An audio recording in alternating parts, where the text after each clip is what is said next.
നാറി, പരനാറി, ഇതൊക്കെയാണ് ഒരു മുഖ്യമന്ത്രി ഉപയോഗിക്കേണ്ട വാക്കുകൾ. ഭരണവിരുദ്ധ വികാരമല്ല, പിണറായി വിരുദ്ധ വികാരമാണ് ഈ തെരഞ്ഞെടുപ്പിൽ കണ്ടത്.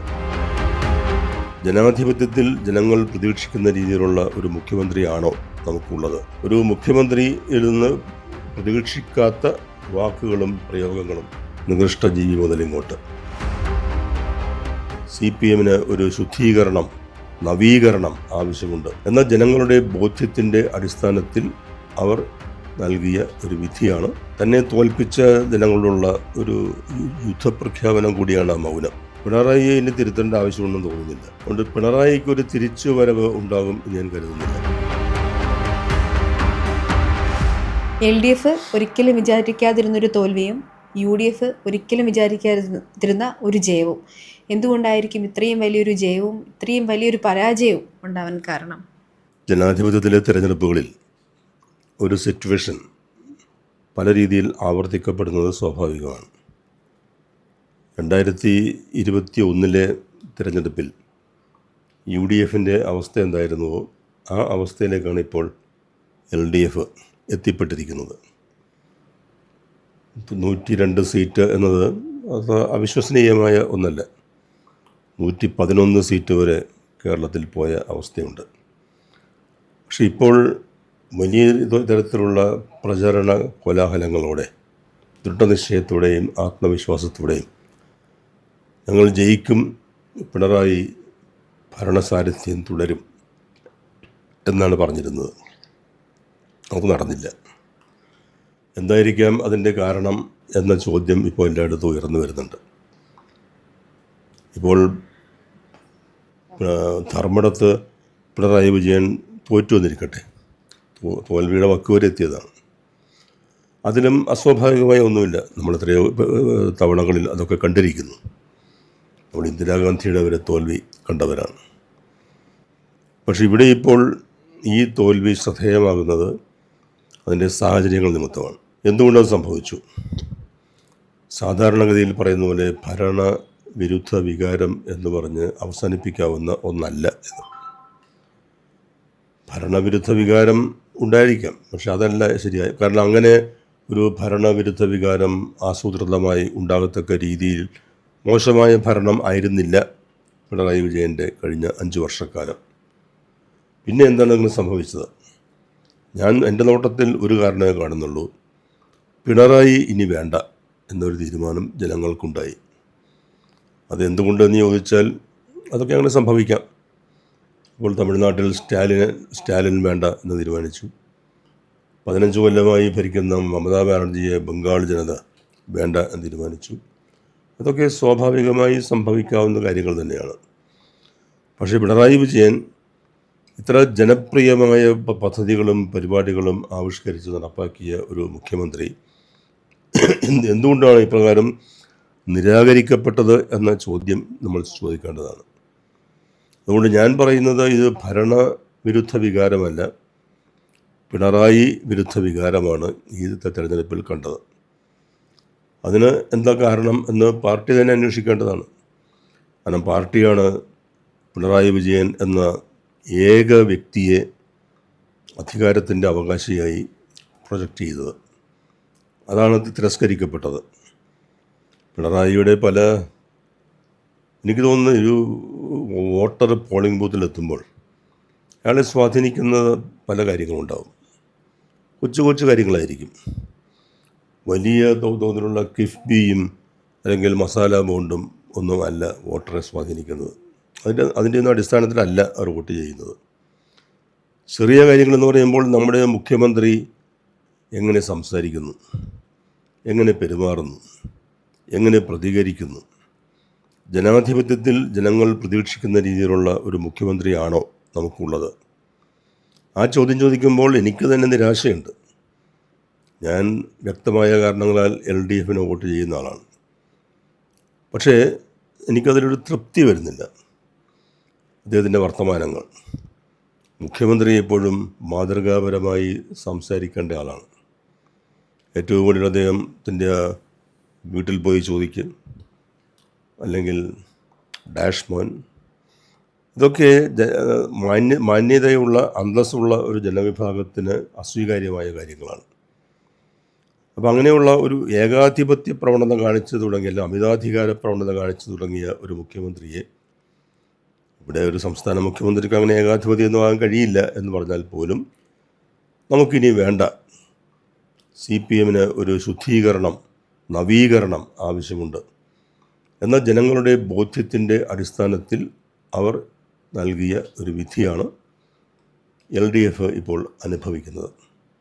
നമ്മൾ ഈ കഴിഞ്ഞ ദിവസം ഇന്നലെ കണ്ട ഒരു കാഴ്ചയാണ്, മുഖ്യമന്ത്രി ഒന്നും മിണ്ടാതെ തിരുവനന്തപുരത്ത് നിന്ന് മടങ്ങുന്നു. അതേസമയം തന്നെ നമ്മൾ ഇപ്പോൾ ഫേസ്ബുക്കിലും ഇൻസ്റ്റയിലും ഒക്കെ റീൽസ് കാണുന്നുണ്ട്. VS മുഖ്യമന്ത്രിയായിരുന്നതിന് ശേഷം ഉണ്ടായ തോൽവിക്ക് പിന്നാലെ അദ്ദേഹം രാത്രി മാധ്യമങ്ങളെ കാണുകയും പഠിക്കും എന്നൊരു വാക്ക് പറഞ്ഞതിന് ശേഷം പോകുന്നൊരു കാഴ്ച. അപ്പം വ്യത്യാസമുണ്ട്. പലപ്പോഴും നമ്മൾ മുഖ്യമന്ത്രിമാരെ തമ്മിൽ താരതമ്യം ചെയ്യും. പക്ഷേ എന്നിരുന്നാൽ പോലും ഇത്രയും 10 വർഷക്കാലം ഭരിച്ചൊരു മുഖ്യമന്ത്രി ഒന്നും മിണ്ടാതെ ഇറങ്ങിപ്പോകുന്നൊരു സാഹചര്യം, അത് അദ്ദേഹം തന്നെ വരുത്തിവെച്ച ഒരു കാഴ്ചയല്ലേ? അത് അദ്ദേഹത്തിൻ്റെ സ്വഭാവത്തിൻ്റെ പ്രത്യേകതയാണ്.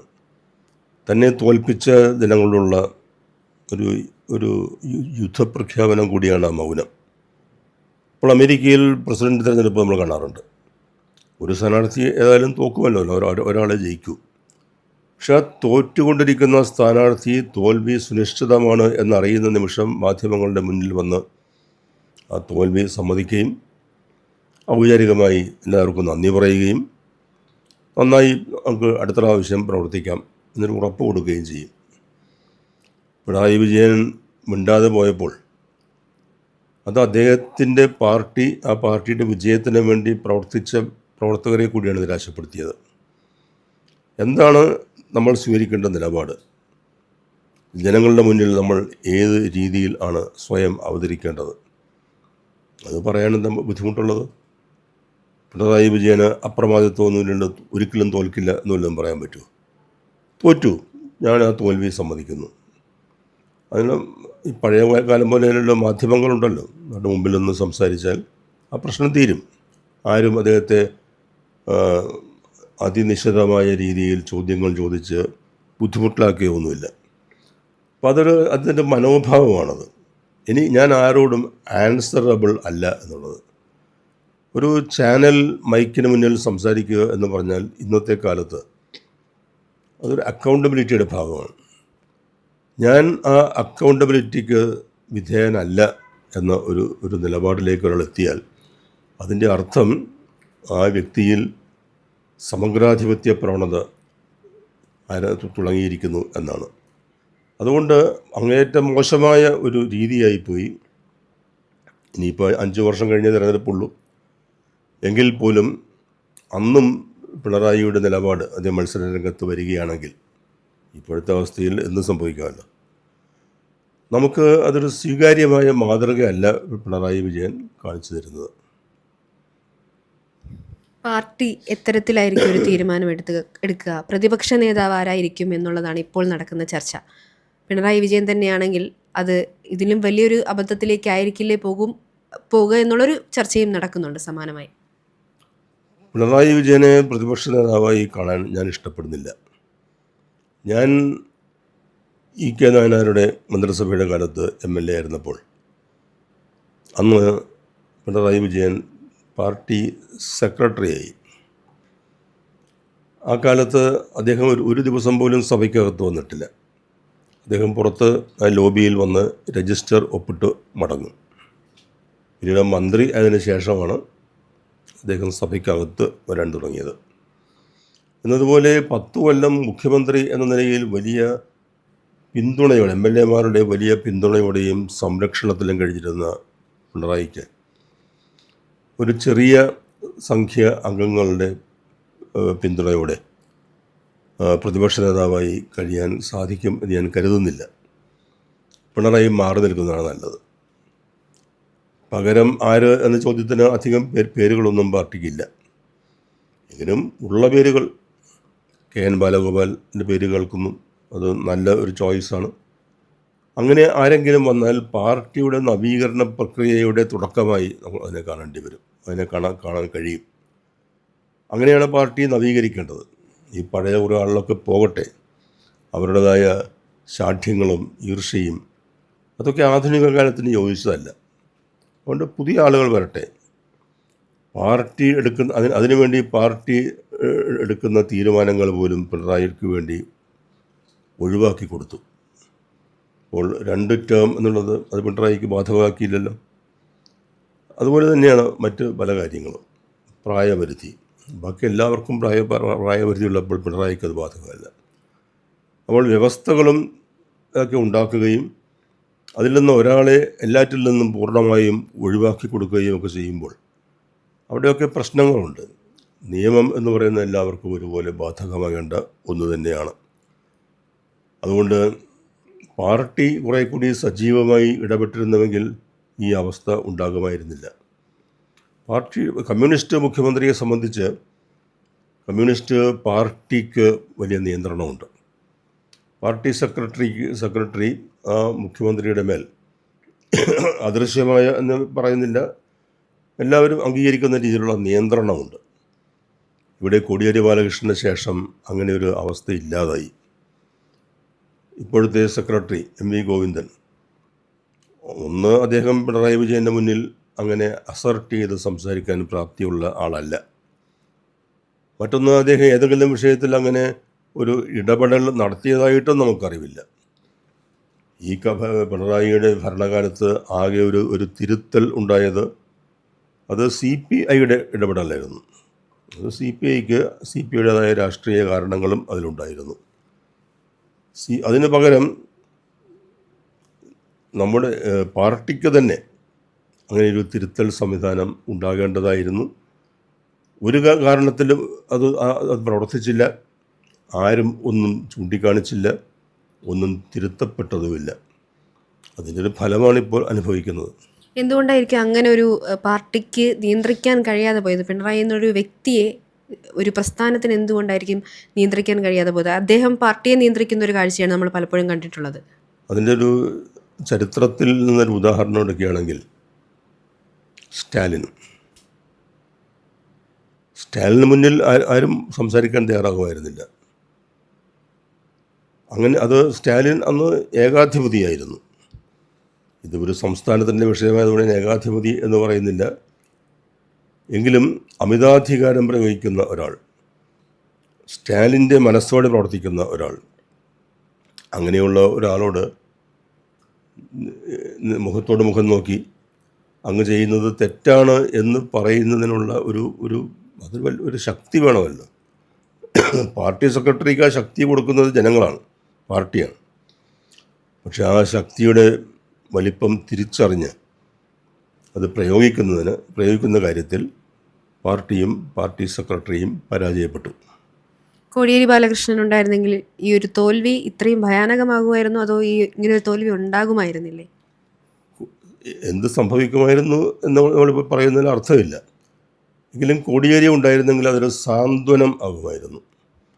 എവിടെയാണ് ജനങ്ങൾക്ക് പ്രയാസമുള്ളത്, വിഷമം തോന്നുന്നത് എന്ന് തിരിച്ചറിഞ്ഞ് അവിടെ ഒരു ഇടപെടൽ നടത്താൻ കോടിയേരിക്ക് കഴിയുമായിരുന്നു. അതുകൊണ്ടാണ് കോടിയേരിക്ക് ശേഷം പാർട്ടിക്ക് സംഭവിച്ച അപജയം, ബലക്ഷയം എന്നൊക്കെ ഇപ്പോൾ പലരും പറയുന്നത്. നല്ലൊരു സെക്രട്ടറി, കരുത്തുള്ള സെക്രട്ടറി, അതെപ്പോഴും ഒരു കമ്മ്യൂണിസ്റ്റ് ഭരണ സംവിധാനത്തിൽ ആവശ്യമുള്ളതാണ്. സെക്രട്ടറിയുടെ ഏകാധിപത്യമല്ലല്ലോ നടക്കുന്നത്. പാർട്ടിയുടേതായ സംവിധാനത്തിലൂടെ ജനങ്ങളുടെ പൾസ് അറിയാൻ കഴിയും, അതനുസരിച്ചുള്ള നിലപാടുകൾ സ്വീകരിക്കാൻ കഴിയും. അതാണ് ഈ കമ്മ്യൂണിസ്റ്റ് സംവിധാനത്തിലുള്ള പല നിയന്ത്രണ സംവിധാനങ്ങളിൽപ്പെട്ടത്. അതൊന്നും പ്രവർത്തിക്കാതെയായി. അങ്ങനെയുള്ള ഒരാൾ കാലാവധി പൂർത്തിയാക്കിയതിന് ശേഷം ഒരിക്കൽ കൂടി ഞാനല്ലാതെ വേറെ ആരുണ്ട് എന്നൊക്കെ ചോദിച്ചാൽ അത് ജനങ്ങളെ വല്ലാതെ ഭയപ്പെടുത്തുന്ന ചോദ്യമായിരുന്നു. ആ ചോദ്യത്തിനുള്ള ഉത്തരം ആണ് പിണറായി അല്ലാതെയും ആളുണ്ട്. അത് ജനങ്ങൾ കണ്ടെത്തുമല്ലോ ആരെ വേണമെങ്കിലും. അപ്പോൾ ജനങ്ങളുടെ ഒരു വിവേകമുണ്ട്, രാഷ്ട്രീയ വിവേകം, പൊളിറ്റിക്കൽ വിസ്ഡം. അതിനെ ചോദ്യം ചെയ്യുന്ന രീതിയിലുള്ള ഒരു പ്രവർത്തനവും ഒരാളുടെ ഭാഗത്തു നിന്നും ഉണ്ടാകാൻ പാടില്ല. മുഖ്യമന്ത്രി കാണിച്ചിട്ടുള്ള ധാർഷ്ട്യം അതേ ധാർഷ്ട്യം പലപ്പോഴും നമ്മൾ മറ്റ് മന്ത്രിമാരിൽ നിന്നും നമ്മൾ കണ്ടിട്ടുണ്ട്. അദ്ദേഹത്തെ മാതൃകയാക്കി ആ ധാർഷ്ട്യമാണോ ഈ മന്ത്രിമാരടക്കം എല്ലാവരും വീട്ടിലിരിക്കേണ്ട ഒരു അവസ്ഥയിലേക്ക് എത്തിച്ചത്? അത് വളരെ വിചിത്രമായ ഒരു അവസ്ഥയായിരുന്നു. പിണറായി വിജയനെ അനുകരിക്കുക എന്നത് ഇപ്പോൾ നമ്മുടെ മഹാരാജാസ് കോളേജിലെ SFI വിദ്യാർത്ഥികൾ പോലും പിണറായി വിജയൻ്റെ ആ മലബാർ കണ്ണൂർ സ്ലാങ്ങിൽ സംസാരിക്കുക, അവരൊക്കെ ഈ ഇവിടുത്തുകാരൊക്കെയാണ് ആ രീതിയിൽ സംസാരിക്കുക, കറുത്ത ഷൂസിട്ട് മുണ്ടുടുത്ത് വരിക, അത് വീരാരാധന എന്നൊന്നും പറയാൻ കഴിയില്ല. അങ്ങനെയൊന്നും ആരെയും അനുകരിക്കേണ്ട കാര്യമില്ല. അപ്പോൾ ആ കുട്ടികളുടെ മനസ്സിൽ പോലും പിണറായി ആണ് ഏറ്റവും കേമൻ, പിണറായിയാണ് നമ്മൾ ആശ്രയിക്കേണ്ടത്, അനുകരിക്കേണ്ടത്. അങ്ങനെ വന്നാൽ അതൊന്നും ജനാധിപത്യത്തിൽ സ്വീകാര്യമായ കാര്യങ്ങളല്ല. ആ ഒരു പാഠം കൂടി ഇവിടെ നമുക്ക് കിട്ടിയിട്ടുണ്ട്. ജനങ്ങളുടെ തിരഞ്ഞെടുപ്പ് ചിന്ത എന്നത് പലപ്പോഴും അവിശ്വസനീയമായ രീതിയിൽ വിചിത്രമായിരിക്കും. ഇപ്പോൾ 1945 രണ്ടാം ലോകമഹായുദ്ധത്തിന് ശേഷം ബ്രിട്ടനെ യുദ്ധത്തിൽ നയിച്ച വിൻസ്റ്റൺ ചർച്ചിൽ, അദ്ദേഹം ആ തെരഞ്ഞെടുപ്പിൽ മത്സരിച്ചപ്പോൾ തോറ്റുപോയി. ലോകം തന്നെ ഞെട്ടിപ്പോയി. അദ്ദേഹം ഇല്ലായിരുന്നെങ്കിൽ ബ്രിട്ടൻ ഉണ്ടാകുമായിരുന്നില്ല. പക്ഷേ ജനം അദ്ദേഹത്തിന് ഒരു 5 വർഷത്തെ വിശ്രമം അനുവദിച്ചു.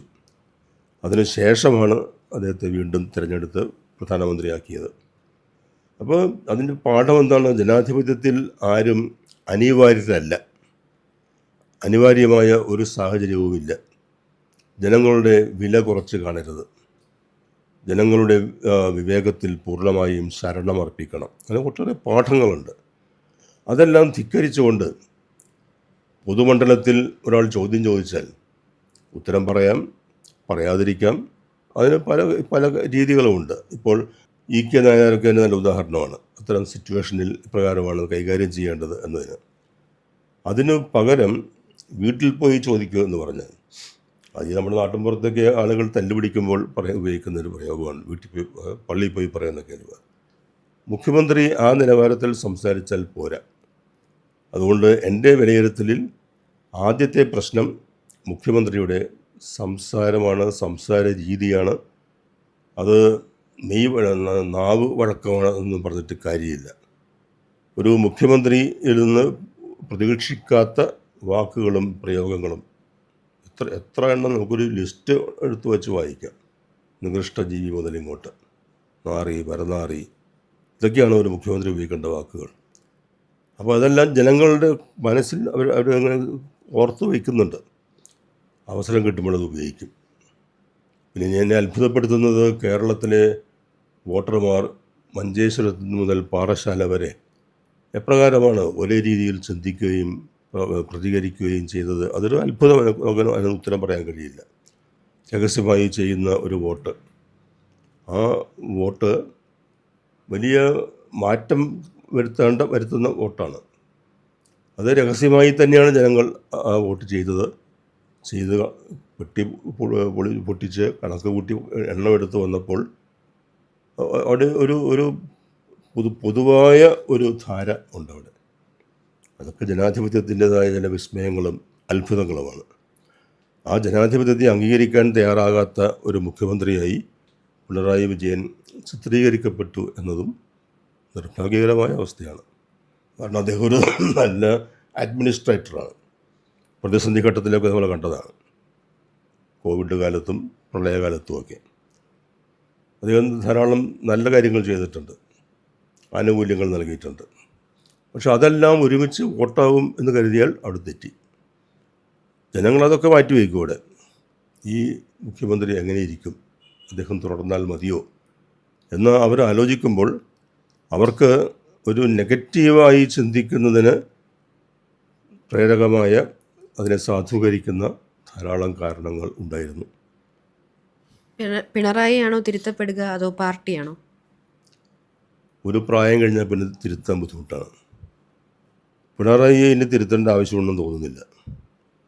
കാരണം അദ്ദേഹത്തിൻ്റെ ആരോഗ്യം, അദ്ദേഹത്തിൻ്റെ പ്രായം കൊണ്ട് പിണറായിക്കൊരു തിരിച്ചു വരവ് ഉണ്ടാകും എന്ന് ഞാൻ കരുതുന്നില്ല. നമുക്ക് പിണറായിയുടെ അനുഭവത്തിൽ നിന്ന് പാഠം പഠിച്ചുകൊണ്ട് പാർട്ടിക്ക് ഒരു പുതു സംവിധാനം രൂപപ്പെടുത്തിയെടുക്കാൻ കഴിയണം.